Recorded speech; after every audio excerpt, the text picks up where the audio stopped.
ការណែនាំជាជំហានអំពីរបៀបប្រើទឹកខ្ពុលមាត់ឲ្យមានប្រសិទ្ធភាពនិងសុវត្ថិភាព 1. ចាប់ផ្ដើមជាមួយនឹងមាត់ស្អាតមានប្រសិទ្ធភាពជាទីបំផុតក្នុងការប្រើទឹកខ្ពុលមាត់បន្ទាប់ពីដុសសម្អាតធ្មេញបានយ៉ាងល្អម៉ត់ចត់ដែលធានាថាកម្ទេចចំណីអាហារនៅក្នុងមាត់ត្រូវបានស្អាតល្អនិងបន្ទាប់មកការប្រើទឹកខ្ពុលមាត់អាចជ្រាបសព្វទៅដល់គ្រប់ទីកន្លែង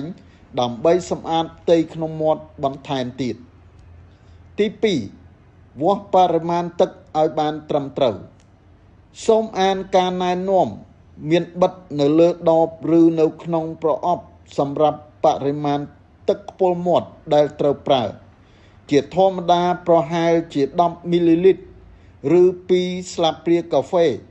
ដែលមានលាយបញ្ចូលគ្នាជាមួយទឹកបរិសុទ្ធបន្ថែមទៅតាមផលិតផលរបស់ក្រុមហ៊ុននីមួយៗ